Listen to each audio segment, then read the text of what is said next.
Discovery of spiritual India के कार्यक्रम में आप सबका एक बार फिर हार्दिक अभिनंदन, स्वागत। ये कार्यक्रम हम आज भगवान श्री कृष्ण की धरती गोकुल से करने जा रहे हैं। जैसे आप सब जानते हैं, श्रीमद् भागवत की कथाएं हर दिन टेलीविज़न के माध्यम से और बिना टेलीविज़न के भी आप सुनते आ रहे हैं। हर गांव में, हर शहर में, भारत के हर कोने में, और अब क्रूज़ पर भी कथा होने लगी है।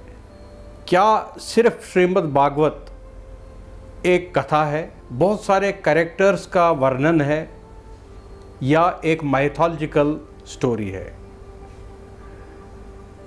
हमें श्रीमद् भागवत गीता से क्या सीख मिलती है, ये सबसे बड़ा प्रश्न है। सदियों से श्रीमद् भागवत की कथा हम सुनते आ रहे हैं और श्रीमद् भागवत के प्रखर वक्ता ये कथा सुनाते आ रहे हैं। इस समाज पर इन कथाओं का क्या इम्पैक्ट पड़ा, इन कथाओं का इस समाज पर क्या बदलाव आया, ये बहुत बड़ा एक प्रश्न है, एक चिंतन का विषय है, एक शोध का विषय है। अगर शास्त्र लिखे गए तो इनका पर्पस क्या था? क्यों शास्त्रों का चयन किया गया, इनकी रचना की गई? क्या हमें हर बार एक मानव पर शक था, उनकी एबिलिटीज़ पर शक था? हम हर बार हर कथा को एक मानव को केंद्रित करते हुए हमने कथाओं का वर्णन क्यों किया, इनकी रचना क्यों की? ऐसा लगता है कि हर युग में मानव इनकम्प्लीट रहा है, इसीलिए इन कथाओं का वर्णन किया गया, इनकी रचना की गई। अगर सतयुग में इन कथाओं की आवश्यकता पड़ी, द्वापर युग में इन कथाओं की आवश्यकता पड़ी, त्रेता में इन कथाओं की आवश्यकता पड़ी, अब तो कलयुग है। कलयुग में इन कथाओं की आवश्यकता किस हद तक ज़रूरी है, किस हद तक ये कथाएं हमारे समाज को बदल रही है, एक बदलाव ला रही है और एक ट्रांसफॉर्मेशन ला रही है, इस पर भी बात करना आज अति महत्वपूर्ण है। जैसे हमारे प्रधानमंत्री जी भी कहते हैं, भारत में 65% लोग 35 साल की आयु के नीचे हैं। भारत एक यंग देश है जिसमें 65% लोग 35 साल के नीचे रहते हैं और पूरा वर्ल्ड भी ये मानता है। इसका निचोड़ ये है कि भारत जो है इन युवाओं के सोच पर निर्भर करता है। नए भारत की जो कल्पना होगी, डिजिटल भारत की जो कल्पना होगी, वो सब इन युवाओं के माइंडसेट, उनके एटीट्यूड और उनकी सोच पर निर्भर करेगा कितना महान देश ये बन सकता है। इसमें कोई संशय नहीं है कि भारत को विश्व गुरु का दर्जा दिया और आध्यात्मिकता के आधार पर ही दिया। जो आध्यात्मिकता की प्रक्रियाएं, प्रोसेसेस भारत में बनाई गई, वेद उनको प्रोपगेट किया गया, पुराणों का निर्माण किया गया, रचना की गई और उसके बाद में बहुत सारे ग्रंथ भी लिखे गए। महान संत महात्माओं ने इस धरातल पर जन्म लिया। हमारे देवी देवताओं ने यही भूमि चुनी जिनमें भगवान श्री कृष्ण, जिनमें भगवान श्री राम, 52 शक्तिपीठ और काशी जो भगवान शंकर के त्रिशूल पर बसा हुआ शहर, स्वामी विवेकानंद, रविंद्रनाथ टैगोर, महात्मा गांधी और साथ में अनेकों महापुरुषों ने इस धरती को चुना। कुछ खास रहा होगा भारत का, और आज भी कुछ खास है भारत की भूमि, जहां आज भी बड़े बड़े महान व्यक्ति जन्म ले रहे हैं। इससे पहले मैं इस कार्यक्रम को आगे बढ़ाऊं। आज मेरे साथ में एक युवा संत, युवा देवी, युवा साध्वी जो स्वयं मथुरा के इस पावन धरती पे रह रही है। यहाँ इनका निवास है, आश्रम है। इस कार्यक्रम में मेरे साथ जुड़ चुकी है और हम उनके साथ में आज श्रीमद् भागवत की उपयोगिता, नारी जाति के सामने जो चैलेंजेस है इस पर, और जो युवाओं का रुझान, इंक्लिनेशन, झुकाव कम हो चुका है आध्यात्मिकता के प्रति, धर्म के प्रति, इस पर हम बात करेंगे। तो कार्यक्रम को आगे बढ़ाने से पहले मैं स्वागत करना चाहता हूँ, नमन करना चाहता हूँ और प्रणाम करना चाहता हूँ देवी कृष्ण प्रिया जी का। आपका बहुत बहुत स्वागत है। आप इस कार्यक्रम में हमारे साथ में आज गेस्ट हैं और आप बहुत युवा हैं। आपने 5 साल की आयु से ही आध्यात्मिकता के इस क्षेत्र को, पावन क्षेत्र को आपने अपनाया और आगे आप इसको बढ़ा रहे हैं। इसके लिए हमारी चैनल आपको नमन कर रही है। तो देवी जी, सबसे पहला प्रश्न जो मेरा है वो यही है कि जो श्रीमद् भागवत है, क्या आवश्यकता पड़ी थी वेद व्यास जी को इस ग्रंथ का निर्माण करने की, इसकी रचना करने की? क्या परिस्थितियाँ उस वक़्त रही होगी? और कलयुग के लिए ऐसा कहा जाता है कि ये ग्रंथ कलयुग के लिए लिखे गए। तो आज इन ग्रंथों की क्या उपयोगिता है आज के कलयुग में, आज के समाज के लिए और हम सब के लिए? मैं बताना चाहूँगी कि आज के युग में अगर आप देखा जाए तो जगह जगह अनेक अनेक पथ, अनेक अनेक संप्रदाय, लोग अनेक अनेक मत आप देखिए, जगह जगह अनेक अनेक संप्रदायों का सृजन हो रहा है। उनमें भी सबके अलग अलग भगवान, सबके अलग अलग अपनी अपनी चॉइसें हैं। श्रीमद् भागवत कथा को मैं कहूँगी सारे शास्त्रों में, सारे पुराणों में एक अलौकिक है, क्योंकि उसकी सर्वप्रथम स्तुति में श्री वेद व्यास जी महाराज ने न भगवान श्री कृष्ण की वंदना की है, न राम जी की, न अन्य देवी देवताओं की। उन्होंने यदि की तो सत्यम परम धीमहि, सत्य स्वरूप की वंदना, जो इस समाज में आदिकाल से है और हमेशा रहता है। सत्य के एक व्यक्ति को सत्य की अत्यंत आवश्यकता है, हमारे जीवन में अत्यंत महत्वपूर्णता है।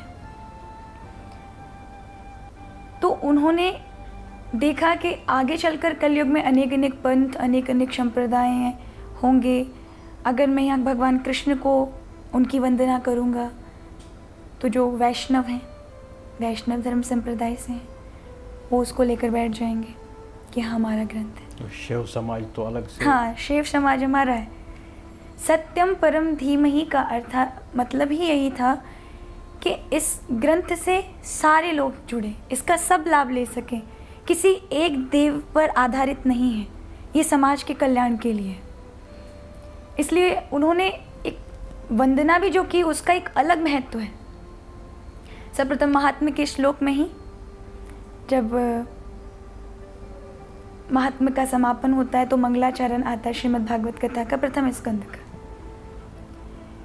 तेजो वारिम मृदा यथा विनिमयो यत्र तिशर्गो अमृषा धाम्ना स्वेन सदा निरस्त कुहकम सत्यम परम धीमहि। मैं उस तेजोमय आकार, सत्य स्वरूप, प्रकाशमान परमात्मा की वंदना करता हूँ।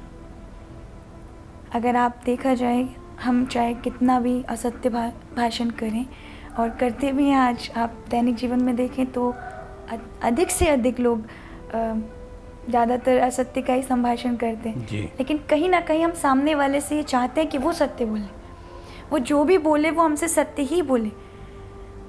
अगर हम चाहे कितना भी गलत कार्य कर रहे हैं, अविश्वास कार्य कर रहे हैं, हम उस पर विश्वास कर सकें, वो झूठ नहीं बोल रहा, वो सत्य बोल रहा। तो हमारे जीवन में सत्य की अत्यंत आवश्यकता है। बस इसी के लिए ही हमारे वेद व्यास जी ने, मैं कहूँगी क्रांतिकारी ग्रंथ है। जब आप इसके अंदर जाते हैं तो कथा के साथ साथ समाधि भाषा भी चलती है, वेदांत चलता है जी, जो हमें समझाता है। भगवान कृष्ण की कथा को अगर आप बाल लीलाओं को भी लेते हैं तो उसके साथ वेदांत जुड़ा है। हम कहते हैं नंद के आनंद भयो, तो हमारे जीवन में जब आनंद कौन है? परमात्मा है। आनंद बाहरी वस्तुओं में नहीं। आज के मानव को अगर आप देखें तो वो बाहरी वस्तुओं में खोजने का प्रयास करता है। हाँ, शारीरिक सुख प्राप्त होगा आपको। अगर आपको गर्मी लग रही तो आप एसी के नीचे बैठ जाइए तो आपको ठंडक महसूस होगी।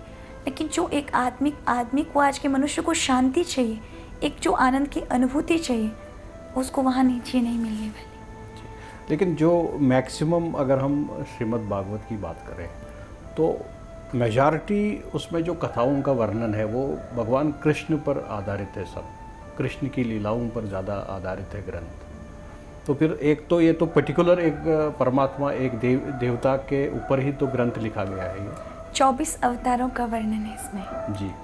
इसमें विशेष भगवान श्री कृष्ण का अत्यधिक स्कंदों में चर्चा है, वर्णन है, लेकिन 24 अवतारों का वर्णन है। हमारे सनातन युग में कितने अवतार हुए हैं, कैसा कैसा सृजन। अगर मैं विज्ञान को अगर लेकर कहूँ, आज साइंस ने कहा कि माँ के गर्भ में बालक किस तरह से जन्म लेता है, उसका आकार कैसे बढ़ता है, सबसे पहले क्या, कितने समय में, कितने महीने में किस चीज़ का सृजन होता है, आप तीसरे स्कंद में देख लीजिए। पूरा वर्णन है जो आज का साइंस बताता है, वही आज तीसरे स्कंद में आप भागवत जी में देख सकते हैं जी। अगर मैं कहूँ कि आज किसी के बालक नहीं होता है तो आज मेडिकल साइंस ने एक